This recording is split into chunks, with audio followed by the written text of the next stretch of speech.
যোৰহাটৰ সংসদজনে ৰাতিপুৱাই গধূলিয়ে নৰেন্দ্ৰ মোদীক গালি পাৰিব আৰু তাৰ পৰা যোৰহাটৰ উন্নতি হ'ব নেকি আপোনালোকে মোক কওকচোন মই তপন গগৈ ডাঙৰীয়াক যোৰহাটৰ আটাইতকৈ শক্তিশালী আটাইতকৈ সফল মই সাংসদ হিচাপে ক'ব পাৰো আৰু বহুত ভাগ্যৱান সাংসদ হিচাপে ক'ব পাৰো কিয় ক'ব পাৰো আজি আপোনালোকে চিন্তা কৰক চৰাইদেউ বিশ্ব ঐতিহ্য ক্ষেত্ৰত যাব লাগে বুলি আমি সকলোৱে কৈ আছিলো কিন্তু কোন গৰাকী সংসদ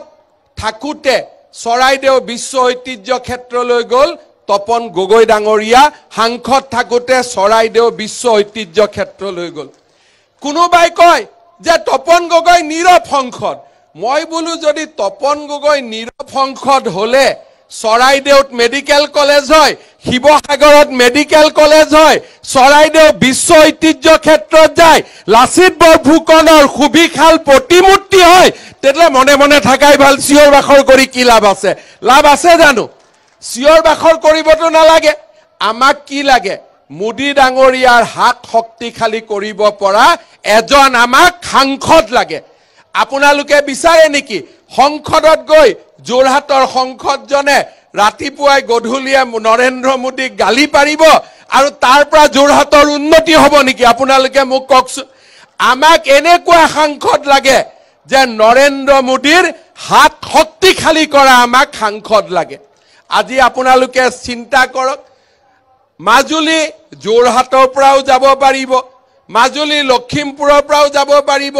এনেকুৱা দিন আমি ক'ত দেখা পাইছিলো নৰেন্দ্ৰ মোদী ডাঙৰীয়াই যেতিয়া হুলুঙা পাৰত আহি লাচিতৰ প্ৰতিমূৰ্তি উদ্বোধন কৰিলে তেখেতে প্ৰতিমূৰ্তিটোৰ ফালে চাই চকু তেখেতৰ নমন হৈ গৈছিল মোক কৈছিলে যে ইমান ডাঙৰ বীৰ এগৰাকী অসমীয়া জাতিয়ে আজি 60 বছৰ 70 বছৰ কিয় অপেক্ষা কৰিলে লাচিতক সেই সন্মান জনাবৰ বাবে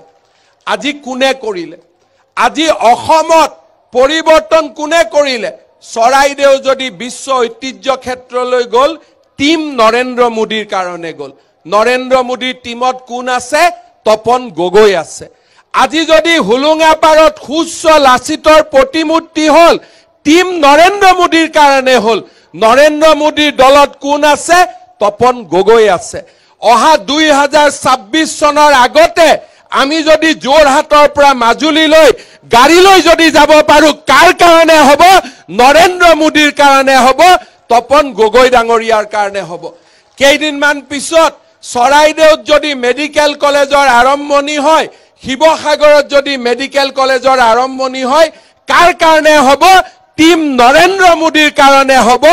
আজি আন কোনেও ইয়াত কৰিব পৰা নাই